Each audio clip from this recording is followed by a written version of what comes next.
Welcome to LOA Today. I'm Walt Jason. With me today is life coach and LOA teacher Joel Elston. This is your daily dose of happy. We are so happy you decided to join us today. We're back to quantum theory, which means we're going to start getting really confused because there's a lot to be confused about where quantum mechanics and quantum theory are concerned, even though they touch heavily on all of the things we talk about here on the program. But Joel and I were just talking before we got started about how confusing this stuff can be.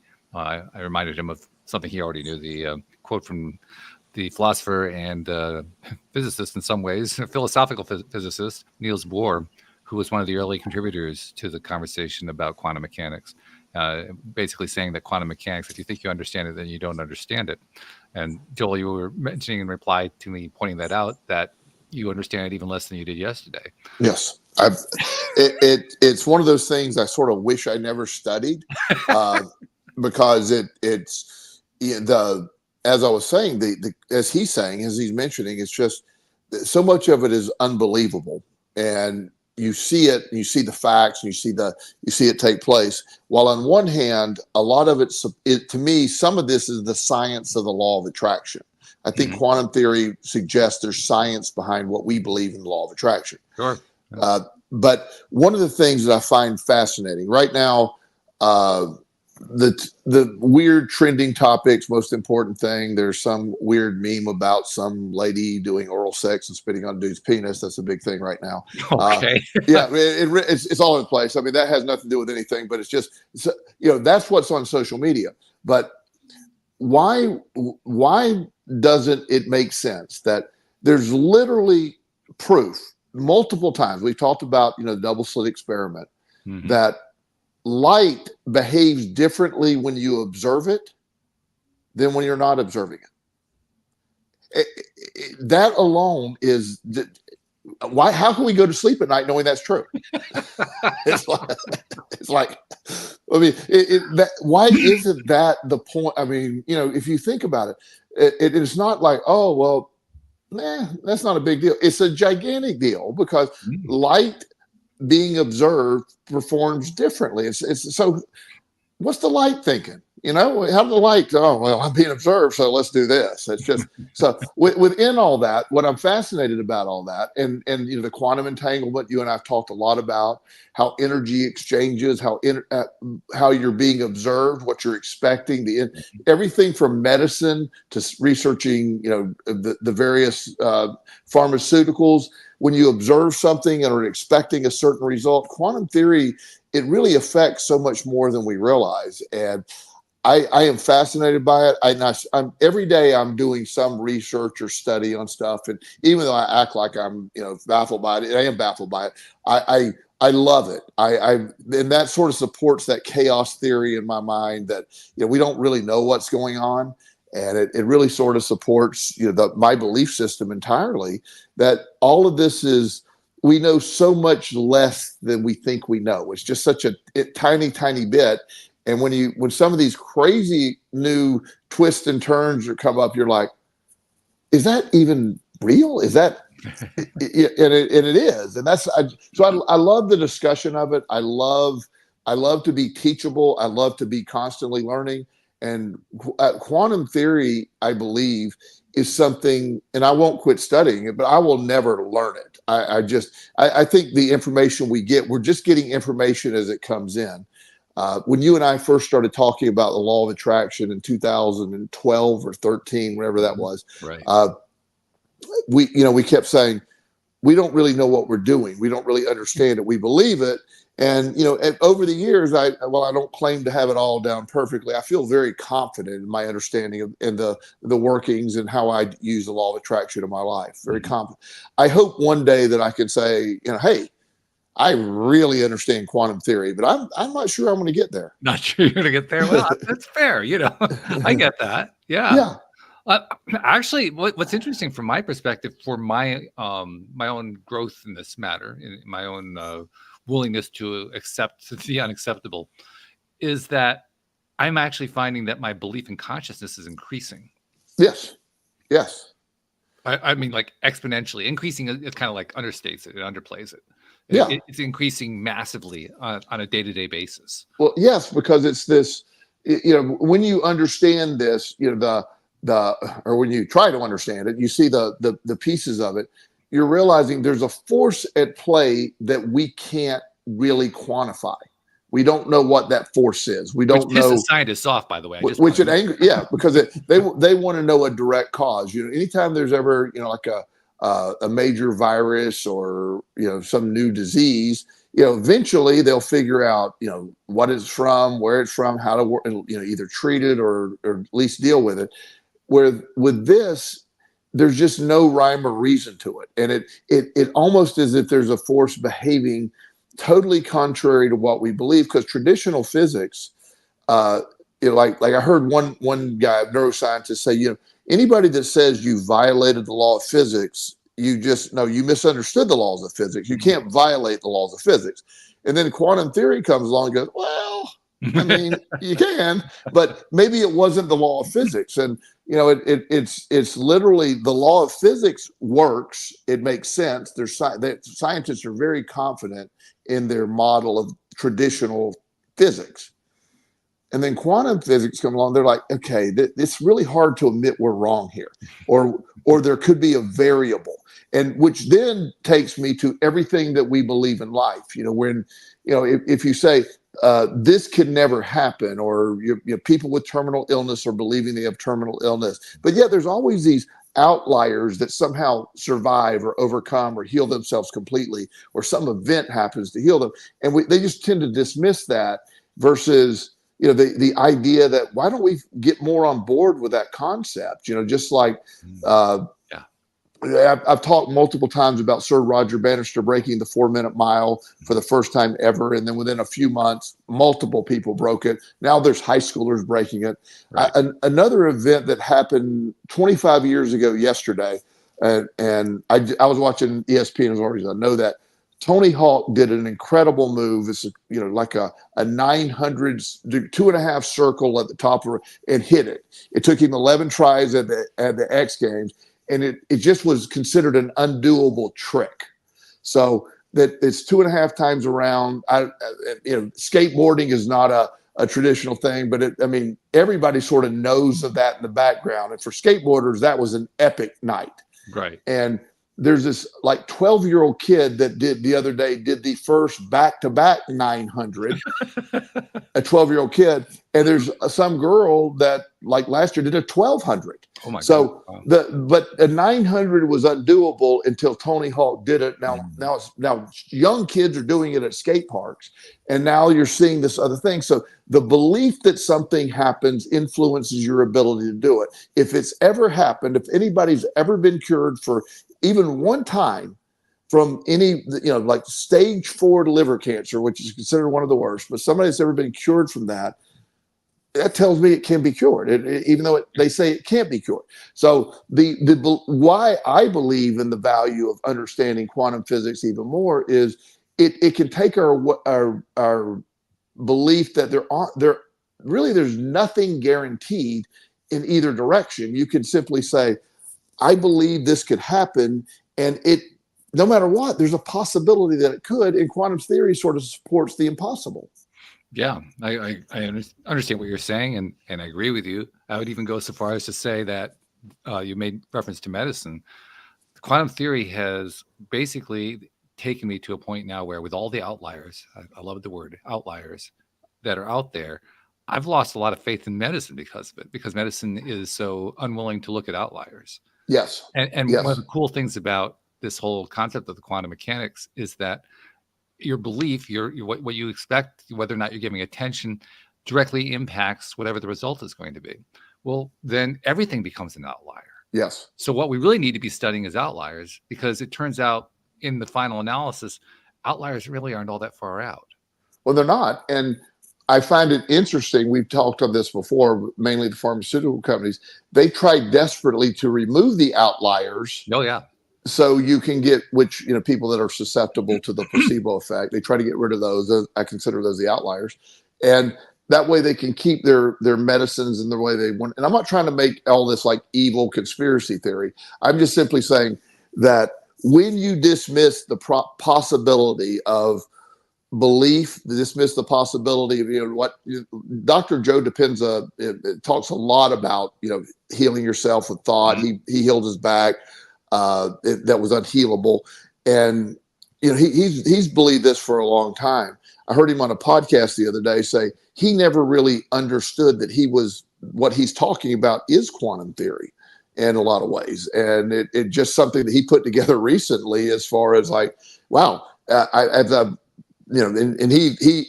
very smart man. He said, this is way over my head, but the stuff that I'm understanding suggests what happened to me and other people that do this is much more accessible than we realize. And when you really believe that something is going to be a certain way, either positive or negatively, as we know, the law of attraction delivers that. Mm-hmm. And that sort of, when I got so fascinated with understanding this is I've always, I can speak for me personally, and you've heard me say this before, without hesitation, and I say this, I'm not selling anything to anybody. The law of attraction is real and has worked for me. It has changed my life in the greatest way possible in all areas of my life. It's an amazing concept. Mm-hmm. So I don't doubt it. It's that real for me. And my body and my mind and my environment responds to that belief. I just am able to do that. And that hasn't remotely been the case. This has been building up over the years. Like I said, in 2012 or 13, you and I started talking about this, and it was a concept that I liked, but I didn't really fully understand it. And I'm not saying I fully understand it now, but I have zero doubt in how it works. And so when I run across things that support that, because even when I would talk to doctors or scientists about why this, and they would always say, well, yeah, maybe this, that, or the other, but they would always get back to, but there's no way to quantify it or proof. And I think quantum theory begins to do it.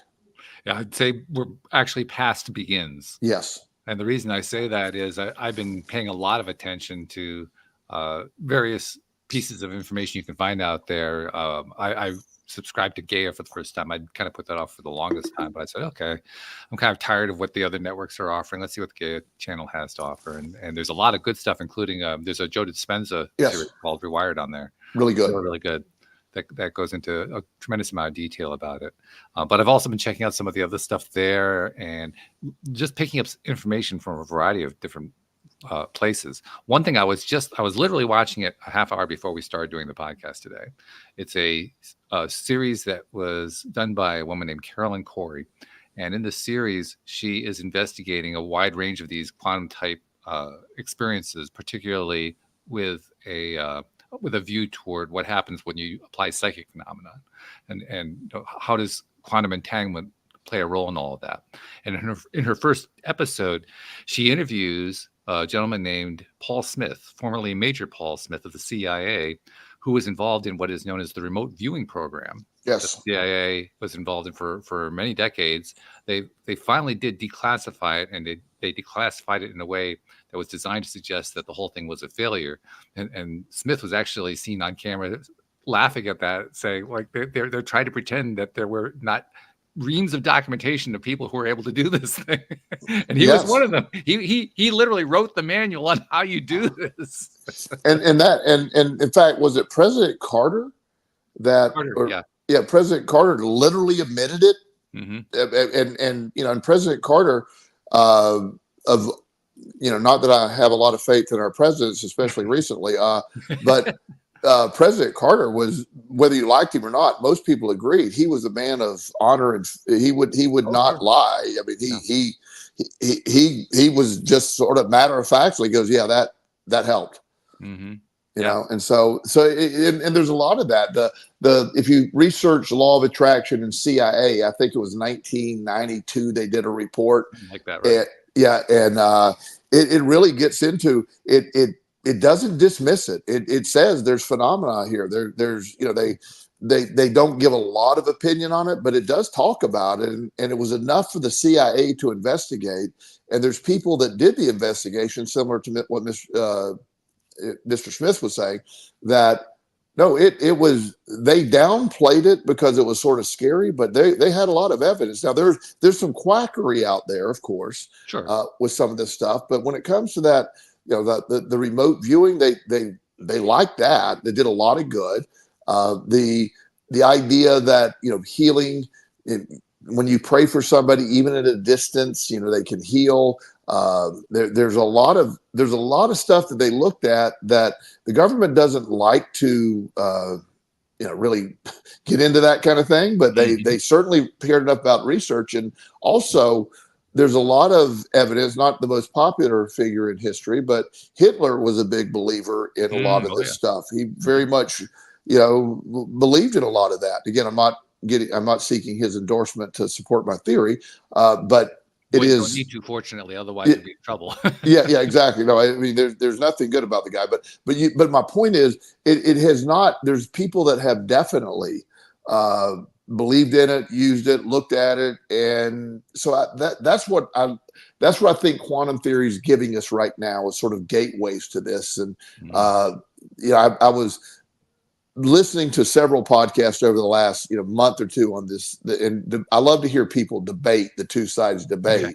And it is, you talk about brilliant minds, but one guy in this debate, he was going back and forth and about traditional physics and this, that, and the other, and the guy basically, the quantum physics, the one that's sort of supporting that theory, said, the guy said, so how do you explain the double slit experiment, the most basic quantum theory there is? And he goes, silence for like 10 seconds. He goes, I can't. Honestly. And he goes, I can't. And he said, and to be fair, if I want to be honest in reporting, he said, I thought it was a flawed test. And we have done the test at whatever university he's with. Right. And he said, I can report it's exactly like they said. Yeah. Wow. Yeah. I love what you said, by the way, about people who are quacks, not quacks, but fraudsters trying to deceive people. I like that because it's kind of amusing. And the reason I say it's amusing is that the same, this Major Paul Smith made the comment that it's not like only certain people can learn this. That's one of the things that when the CIA declassified this stuff, they kind of left the hint there that only a few people are able to do this. He says, everyone can do this. This is a universal ability that everyone has. So the idea that there are people who are engaging in quack type behavior, trying to deceive people, is laughable because they don't even have to do that. They can learn how to apply this stuff without having to be a quack. Of course. Today, actually, I had an interesting thing happen today. And in fact, most days I have interesting things happen, as you know. But today in particular, I had a client that I had worked with. She lived in California, and I worked with her probably 10 years ago when she was 21. Okay. And, we had a successful, she was successful. Obviously, you're not going to work with somebody for 10 years. So she moved on. She was doing good when she left. So about 4 days ago, I don't know why she popped into my mind. Okay. Just randomly. And I'm like, because, you remember, I wonder whatever happened to her, because she's a really smart young lady. She was very teachable. I just remember really good things about her. So that popped in my brain, popped out. And to be fair, I think about clients a lot, occasionally I used to see, but today I get a text message from this young lady. And she said, hey, I just want to check in. You still doing, therapy, counseling, coaching? I said, of course. And she said, well, things have been great overall, but I got some, a little off track. It's been 10 years since we talked. Can we get together? I said, absolutely. We set an appointment. And I'm what is that at play that just a few days ago, I thought about it very specifically. And it's like, wow, that happens more than, one could imagine. It's not just clients, but, friends or somebody. I've thought about it. This worked in a little more dark manner. I was wondering, when I lived in South Carolina, I had some really good friends, and I said, I haven't heard from them in years. And 2 or 3 days later, somebody that we were friends knew said, "Yeah, I just want to let you know this person passed away a week ago." Hmm. I'm like, "Oh no!" And then it really, that's like the day that I thought about them. So that was Ah, some, yeah. There's some stuff going on at play, and I don't claim to know all the details, but what I love about, again, discussing quantum theory and bringing it to the table, there's a lot more going on than we realize, and that some people get frustrated or frightened by that, and I'm super excited about whatever this is. me too. Me Yeah, too. Yeah, I think it's actually fun. yeah, it's a blast. I actually feel a little bit sorry for people who are terrified by it, because what I realized is that those people are basically cutting only themselves off. Yes, I mean, there are many people who buy into, various kinds of conspiracy theories. I mean, I could certainly have, if I wanted to, I could have created conspiracy theories out of this special that I saw with the major from the CIA, because among other things, they demonstrated on camera. They had the woman who runs the program, Carolyn, brought in a friend who is very much into mind over body, kind of mind over matter kind of things, to meet this guy.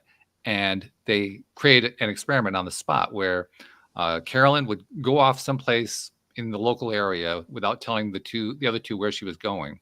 And then Paul and this other woman would work together. And the other woman, who had never done this before, was going to be the one who was going to be the remote viewer. And she was going to just try to pick up whatever she could pick up about what Carolyn was doing.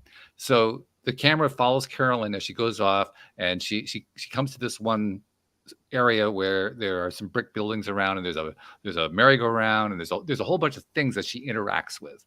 And meanwhile, you watch Paul coaxing the woman into trying to write down whatever comes to her mind. She starts identifying colors and shapes and so forth that match what's going on in that background.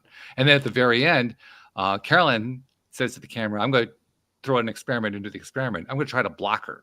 So for the last few minutes, she tries to block her so that the other woman can't read what's going on. So they get back together again, and Carolyn leads them through wherever, what she was doing, and Paul and the other woman, well, Paul is not surprised at all, but the other woman is blown away at how accurate her stuff was. And then she mentions that she gets to a point where she stopped getting information, which was the moment that Carolyn said, "I'm going to block you."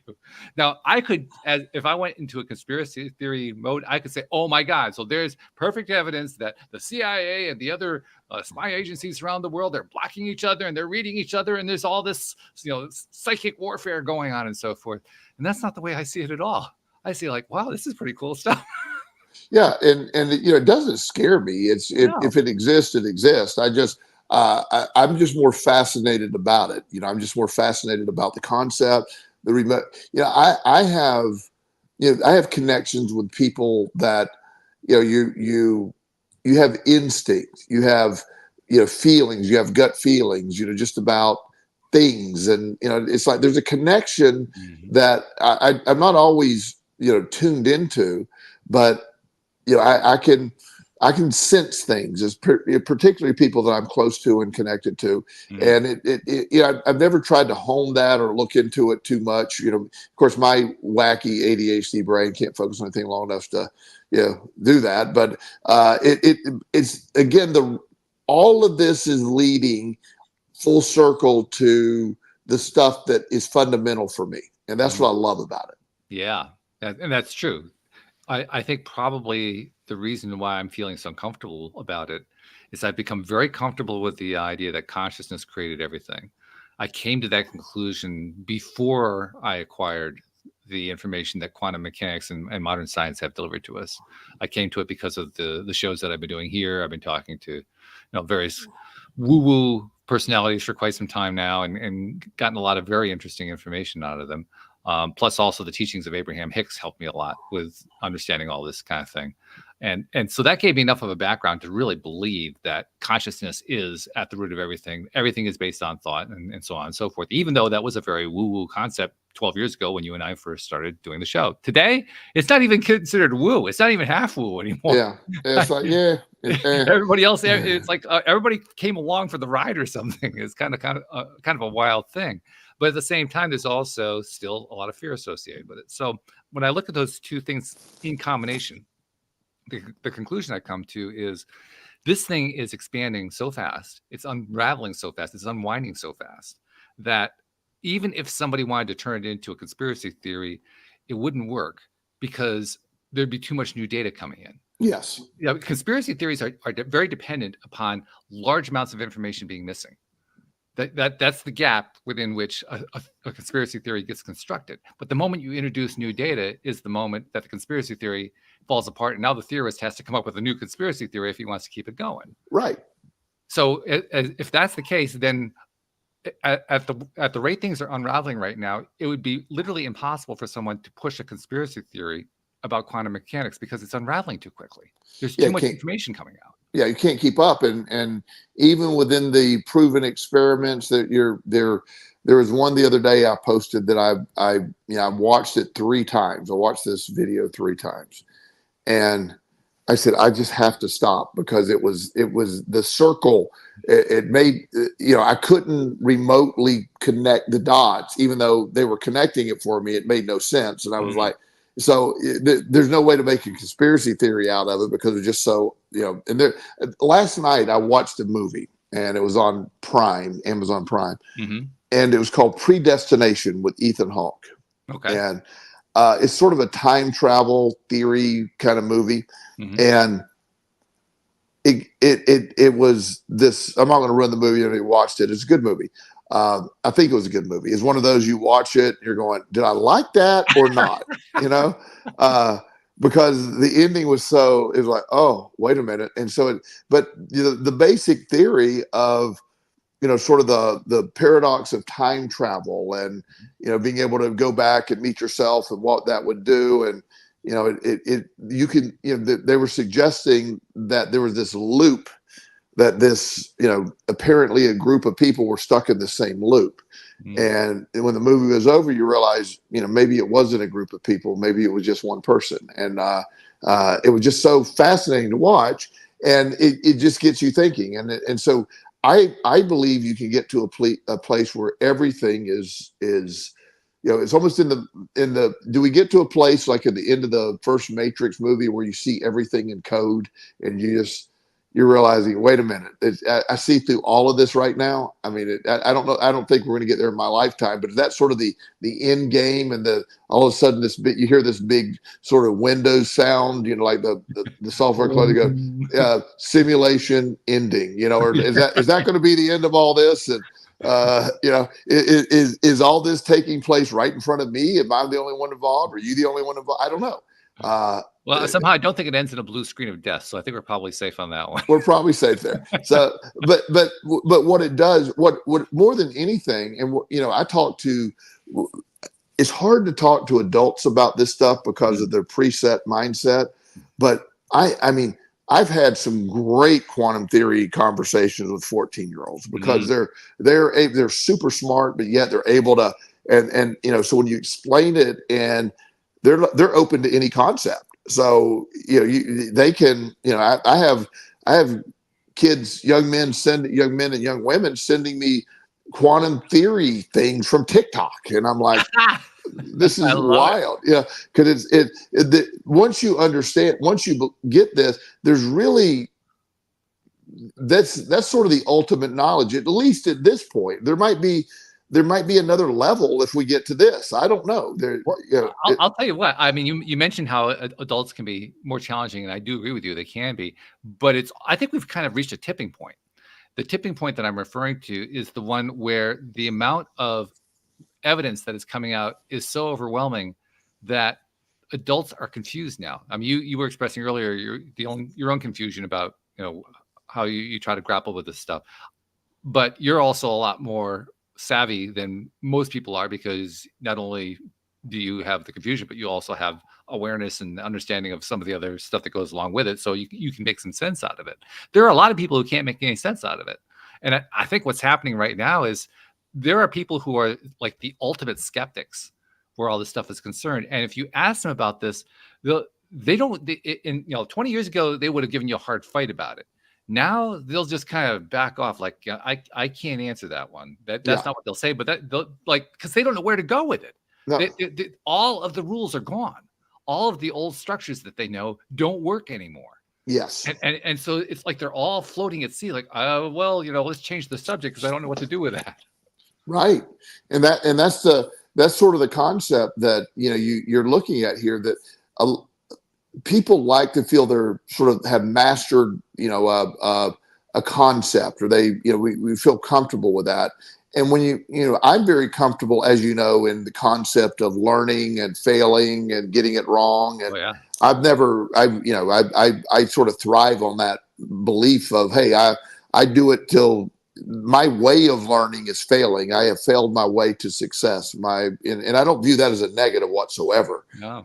And a lot of people say, "Oh, failure is not an option." I'll hear that a lot, and I'm going, "It was for me. It was a lot of. I mean, it was my go-to option for a long time."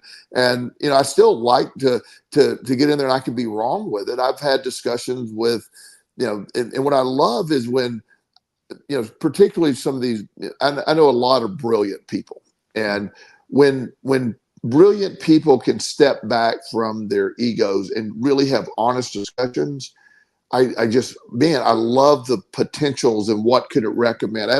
I had a group of guys, we got together, and it sort of turned into like a mastermind meeting, but not intentionally. And we were talking about just the possibilities. And when, you get 5 people that are into this concept, you start talking about what this could really mean and what level. And, right. and I do believe, there's a possibility here. I'm going to float a conspiracy theory out there a little bit. Okay. That the government, I can imagine that the government's not really excited about the average person getting all this knowledge, because I think it's true. It undermines everything. It undermines the concept of like, look, this is how things are operating. And, when you can say, no, that's not how it works. I think the government has sort of lost control of information, and part of the problem that scares them, because you're armed with information, they don't get to tell you what things are. I have my neighbor kid that I'm so close to. We went to a thing the other day, and we were driving, and we were talking. He always has these cool conversations he wants to have, and he wanted to talk about the Kennedy assassination. Okay. So he said, we read about that. He said, "Were you alive?" And I go, I think I was, but it wasn't coherent. I was like 6 months old or something. I said, "Have you seen the Zapruder film?" And he pulled it up on his phone. And I said, "So without any commentary, just walk through what happened." And he's going in, and he looked at it, and he goes, "Well, he leans forward, he grabs his neck, and then he gets shot in the front of the head." And I go, "Why do you say that?" And he goes, "Well, his head's thrown back." And he said, "Why is his wife climbing on the back of the car?" And I said, "Well, she's actually going to recover a piece of the skull. It was very, she was traumatized." And he goes, "Okay, well, so he got shot from the back and the front." And I go, "Okay." I said, "What if I told you the government told us he only got shot from the back?" And he goes, "Well, they would be lying." And I go, "Well, why?" Because, well, you literally see him get shot. You see his head explode from the back. And so, I mean, if you ever wonder if there's a conspiracy theory of possible, it's like, okay, watch that film and see if it's believable what they tell you. It's not. But the thing that I love about this conversation here is that it really illustrates that no matter how much of this information we get, the human mind's ability to create scenarios overwhelms all of it. Yes. Which makes sense, because if what we were saying is true, and I do believe it is true, that this entire universe is consciously created. It is based in consciousness. Consciousness is the primordial thing at the top of the pyramid, so to speak. If consciousness is at the top of the pyramid, and if we are all conscious, I think both of those statements are true. Absolutely. I'll even add in a third statement that becomes controversial, that everything is conscious. All right, well, if all this consciousness is going on, then of course there's going to be an endless amount of creation going on. And it's going to be including conspiracy theories, non-conspiracy theories, laughing at conspiracy theories, crying about conspiracy. I mean, and that's just like a little tiny corner of it. That's just the conspiracy theory corner, not to mention the rest of the whole thing. Yeah. I mean, what this whole conversation is about how all of what we understand about life is being impacted by the fact that we are all quantumly connected. Absolutely. And there's an episode of the old original Star Trek series. And big fan of Star Trek for many, many years, all the variations. And the this is the one back in 1968, 69 time, and I was episodes. Yeah. I was. I mean, I was a. My mom used to be freaked out because I was a little kid watching these shows, and I was fascinated by them. And the one that I remember them all, but the one that stood out is they land on this planet and all these random things started happening. Captain Kirk's childhood horse showed up, and this knight shows up and kills one of the crew members, and and they realized their thoughts were creating reality. Yeah, and it was great. And then, of course, on this planet, it was they were fixing. They killed the guy, but he really wasn't dead, and they did all that. But they realized that wait, our thoughts are creating this reality, and I can remember as a kid watching that going, what if that's real life? And as an adult, I'm asking, what if that's real life?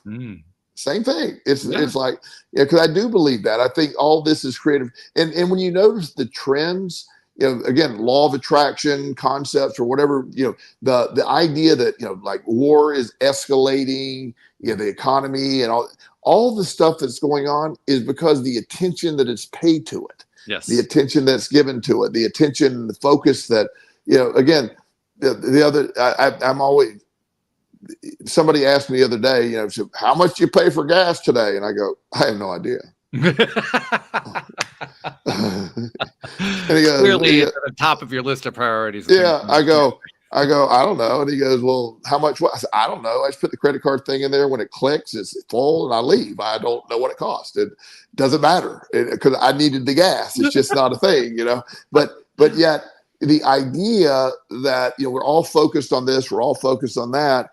And, it has this uncanny way of coming about, and also then, randomly, we've mentioned this before. I don't know how many times in my life that I got the message as a young child, particularly, in the Southern Baptist churches, which I'm in recovery from that religion. They were very from the pulpit preacher. When I was a kid, I was expecting Armageddon every week. Sure.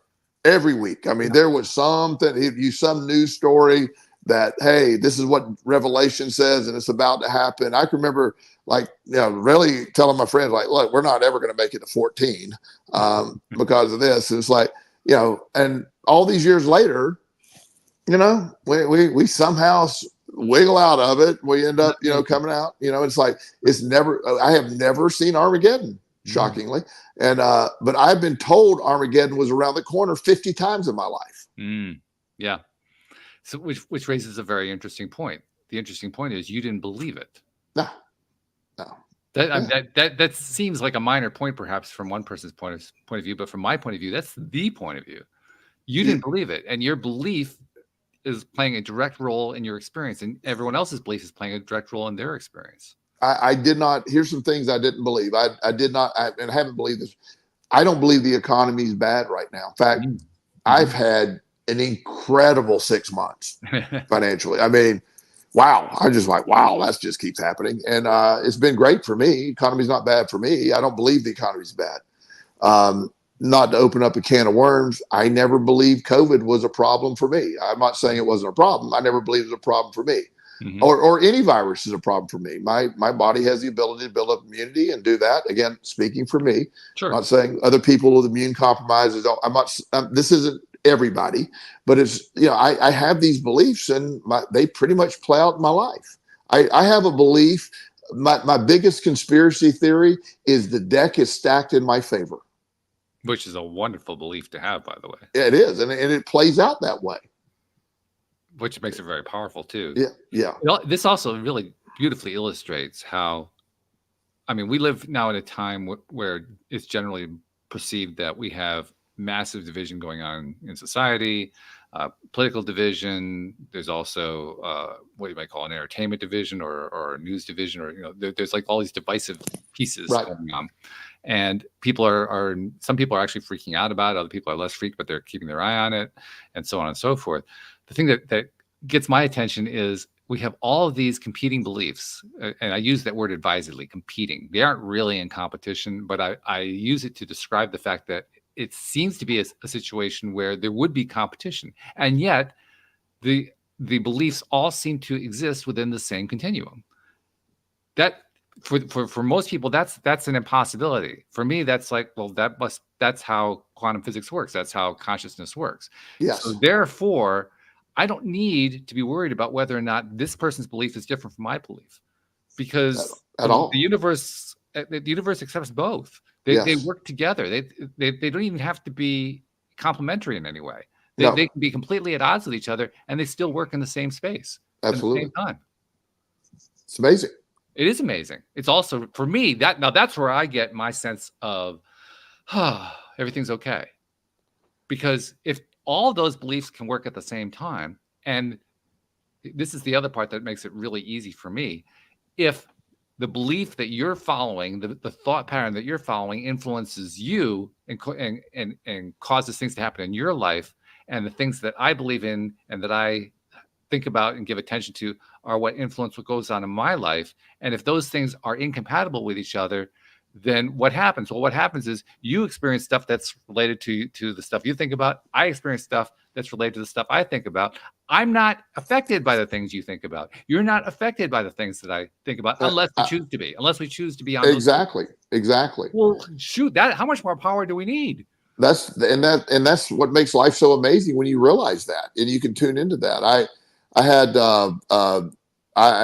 was at a Wawa the other day getting gas again, and not paying attention to the price, not remotely paying. And so the guy on the pump right beside me, he's got this truck, and clearly he was leaning to the right, strong in his belief system. Okay, and nothing wrong with that.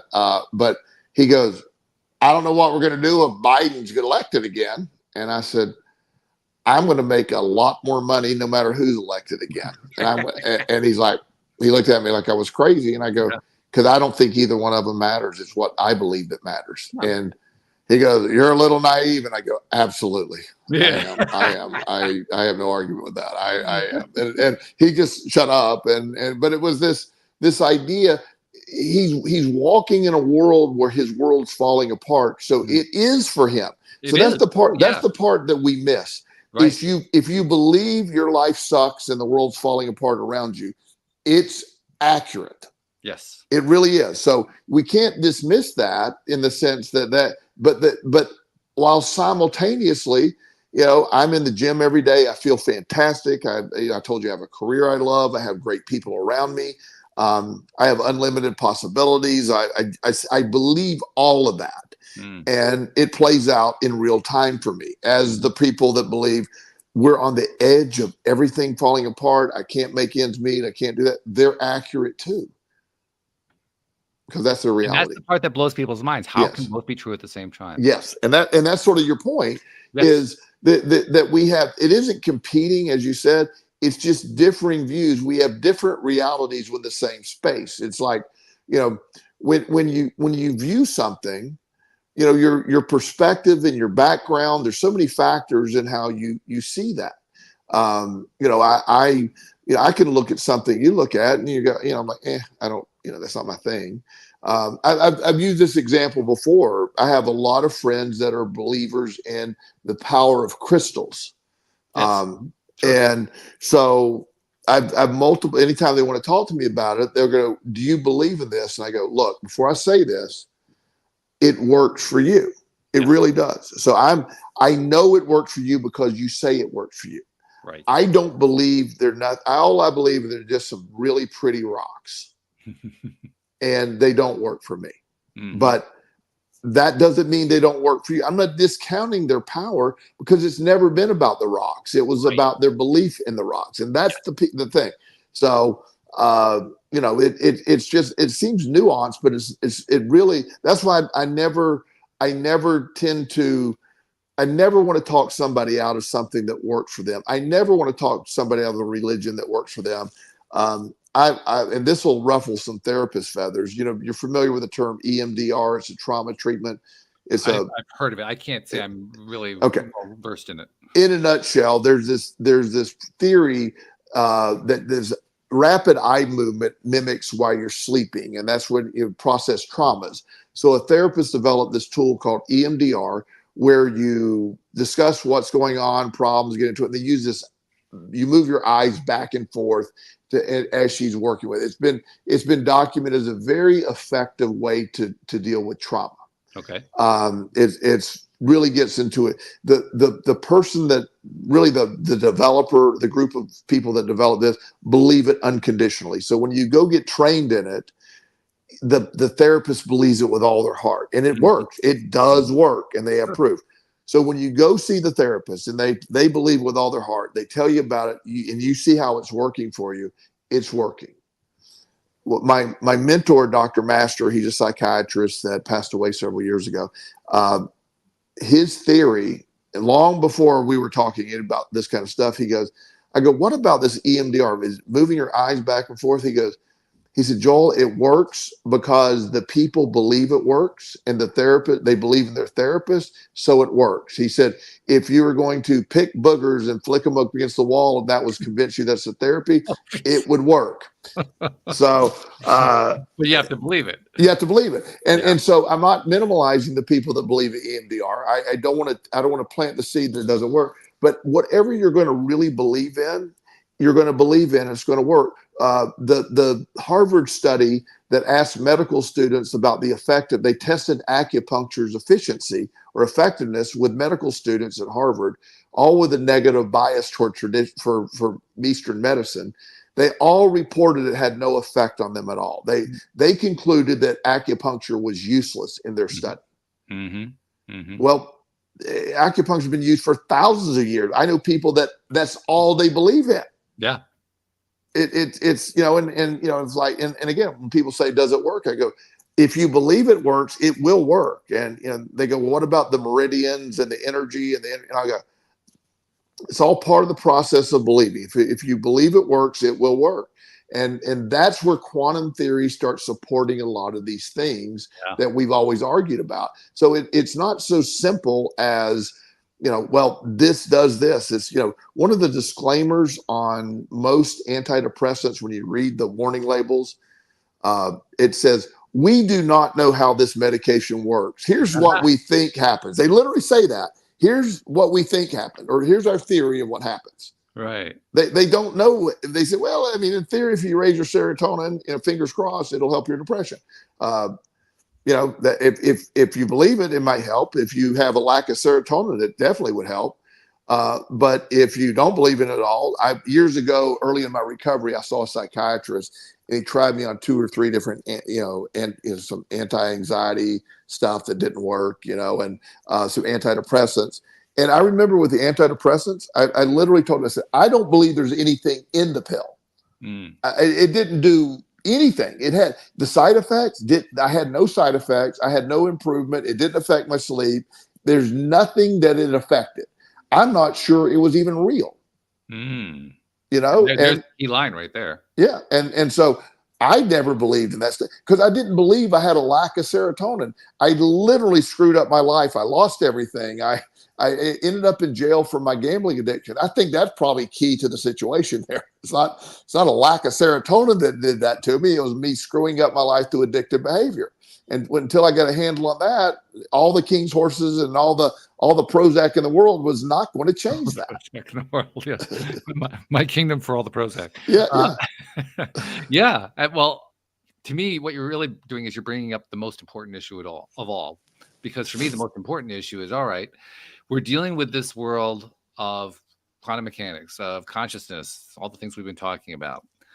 And we're dealing with it on a daily basis. I mean, there's small pieces of time where you and I are talking about it here on the podcast, but the rest of the time we're actually just dealing with the 3D portion. Yes. When I'm dealing with that 3D portion, I now understand that my mission is pretty simple. It's to identify, what do I already believe? What do I already have some willingness to believe? And what am I resistant to believing? Yeah. Because until I can identify those things, I can't identify where I can grow. Absolutely. I have to have some idea which direction to grow in. And if I don't know which direction to grow in, I don't know where I need to take my step next in order to make the improvements I want to make. So my biggest thing whenever I'm dealing with anything new that I've seen on television, anything I've talked about here on the show, anything that I've read, anything that I've encountered talking to other people, is to ask myself this question. Can I see myself believing this in my life? Not in somebody else's life, not whether or not the person I'm talking to believes it. Can I see myself believing this? Yes. If I can, then it's worth exploring for me. If I can't, then I'm not ready for it. So I might as well put it aside for now. Yes. And that's, I love how you frame that, because I will often tell when somebody says, well, Joel, the law of attraction doesn't work. I go, it doesn't for you because you don't believe it works. And it doesn't, because it's working, but not in the way they think it should be working. And for me, I approach everything with, okay, we'll figure this out. Whatever's going on. I have a lot of evidence that things work out in my favor, as I said. So I believe that even if something seems to be going not well, it always works out in my favor. And I believe that. And so that will continue to happen. And it's this, you gain momentum with that. And within this cycle that we get stuck in of, the many people get stuck in that negative thinking pattern, or the belief that everything's falling apart, or whatever that goes on. You're punishing yourself with these thoughts, and you don't realize you have the key to this by changing this. Because what the most simple statement, other than, I told you the double slit experiment should be top billing every day and forever. But beyond that, when you realize your perspective dictates your reality, and you're in control of your perspective, which by default makes you in control of your reality, that's the most fundamental, empowering statement that can be made that is often overlooked. Your perspective creates your reality. Yeah. You and you alone are in charge of your perspective. That's amazing. It's not only amazing, it becomes critical. Yes. And to me, that there's really nothing else that matters other than that. When right. And then things tend to happen within that, the momentum gains when you don't, I have at the end of my street, there's a stoplight. And if you want to turn left, it takes forever. It just, oh Lord. And it's not well timed. And then if you take a right, about a half mile down the road, there's another light. So I had this time where it seemed like 4 or 5 times a day, or multiple times in a week, I would go to my light, take a right, and immediately get stopped by that other light. Mm-hmm. And I started anticipating that to happen. And then it just like became self-fulfilling, right. It was like, and so I started working on changing that perspective. I said, I'm not going to do this. So one day I had I'm just, I want to hit it. I want to hit it green this time. I'll turn right, hit it green, go. I did. It was great. Went through.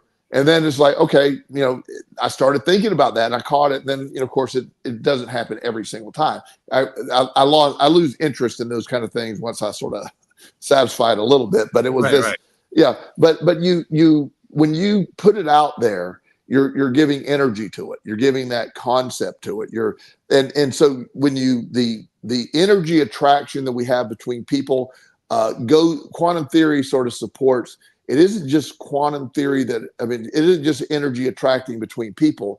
It's energy attracting everything, because everything is energy. I'm looking at the wall over here. The wall is energy. The wall is, it's really a bunch of atoms. It seems to be solid, but it's mostly empty space within the atom, but it has energy. And once you realize everything has energy, then you can attract anything, that whether you're tuning into health, whether you're turning into financial well-being, whether you're turning into life satisfaction or partners or whatever you're looking at, your perspective will draw that. And that's so empowering when you realize that. There's one last concept. I love that, by the way. There's one last concept I want to bring in here before we run out of time, because it's something that has been, I won't say weighing on me, but it has been something I've been aware of and wanting to resolve in my own thinking for quite some time. which is, all right, if I'm understanding and appreciating all of the stuff that I'm talking about here, that we're talking about here, how am I going to anticipate, let's put it that way, how am I going to anticipate science coming to grips with it? And well, first thing I've discovered is that everything that I thought was going to happen that way turns out to be wrong, because science has come to grips with it in ways that far exceeded anything I had in mind. But to the degree that it's still doing so, I asked myself, okay, what's going to happen? And for the longest time, I thought there had to be another form of energy, not electromagnetic energy, but another kind of energy that we would often call spirit. That was the energy that was behind quantum mechanics. It was the energy that was in the empty space energy kind of stuff, the one that science hasn't been able to detect yet. I realized today, science has already detected it. They just haven't been able to measure it yet. They haven't been able to put it on a graph, or hold up a device and with a wand on, and the device with the wand can actually pick this energy up. But they have found it, because science is now talking about consciousness. Yeah. And wait. Science is talking about consciousness, but yeah, they are. And that's what's blowing my mind. I mean, I'm seeing physicists talking about consciousness. I'm seeing chemists talking about consciousness, biologists talking about consciousness. I'm seeing it all over the place. And I'm realizing this is it. We're at the point in time in history where science is finally starting to find a way to accept the idea that, yes, there is this other energy in the universe called consciousness, and that it's real, and that they're about ready to find a way to measure it. And that's going back full circle to the opening statements. Whatever is affecting the light to perform differently when it's observed or not observed, that's consciousness. Yeah, that's it. And and we don't know how to measure that, but we have proof it exists. And to me, that's the exciting piece of all this, is the consciousness, or a connection, or an energy that we can't measure. We have the dimensions we call, the ones we understand. There's dimensions, I believe, that we don't understand. Consciousness can take place. One of the things that takes place and has happened to me in a few of my therapeutic psilocybin experiments is there is almost like fibers or waves when you're in that state. If I'm sitting in my living room and I'm looking at the TV, between me and the TV, there's these energy waves. Now, everybody says, well, you're hallucinating because you're under sight. Whatever you want to do, I believe it opens up the brain where you can see energy that didn't exist before. And it's amazing to see. And it's happened frequently with me. And, I'm not suggesting it, again, I'm not suggesting people do psilocybin experiments of their own. I give those disclaimers all the time, but I have witnessed that myself, and I don't know what that is. And everybody dismisses it. Well, you're tripping, so you're seeing that weird stuff. But it's almost like in the Matrix, where, you're seeing that, code. It's a similar type thing there. So I find that we're getting there. And we're opening. I just think we're what we're going to find out is going to be just so friggin' amazing. And then artificial intelligence is going to exponentially increase our ability to work on this and discover it and to quantify it. Yeah. And the message that I would like to send along with that is there's nothing to be afraid of. Not zero. In fact, it's so fascinating, because how I've sort of approached my day. What is the worst thing possible that can happen to me today? In your mind, any idea? If I can only answer for myself. I can't answer for you. I don't know how to answer that one. But. Okay, but in my mind, let's say I'm driving down the road and I get creamed by an 18-wheeler. Okay. I just transition to the non-physical. That's the worst that's going to happen today. Okay. I mean, and I'm not trying. I don't want that to happen, but. Knowing me, I'm going to be back in about 15 minutes after that happens. Doing it again. But it isn't as serious as we think it is sometimes, And I know there's trauma. I know it's real. But when you really realize there's so much more, and it isn't the 78.5 years we tend to live on the planet, and then we just, there's more than that. And I don't claim to be an expert of how all this works or what goes on. I just know there's more. And that's for now. That's all I need. I'll finish up my commentary by quoting Robert Heinlein, who is a science fiction author, was a science fiction author, and at one time was recognized along with Isaac Asimov and people of that generation as being one of the fathers of science fiction. Heinlein has a quote that I love from one of his books. The quote is essentially like this. This is a paraphrase, but it's pretty close. I don't know who's cranking. I'm just pleased that he doesn't stop. I love it. I love it. Yeah. I mean, it's, you know, I believe when you transition to the non-physical or maybe in my actual physical lifetime, I don't know, but it's all going to be revealed. It's all there. We have experienced it. We know. And I just think it's the most exciting thing. I love the idea of learning all this. It excites me. It doesn't scare me on any level. There's nothing about this that's frightening to me whatsoever. It's just exciting. Yeah, and that's a fun place to be in. That's a fun space mentally. Yeah. You know, when we talk about different times, you know, I'll hear people say, well, you know, the 80s were great, or the 50s were great, or the 60s were great. I can't imagine living in a better time. We have so much information and we have so much amazing things going on, the technology and the knowledge. If there are downsides, there's absolutely downsides. We're not handling it all that well all the time. But the access to all this information, we cannot be contained by any religious organization or any government anymore. We can go learn this. We don't need approval. One of the things, I have some investment in Bitcoin, not drastic, but a little bit. I've always believed in the concept.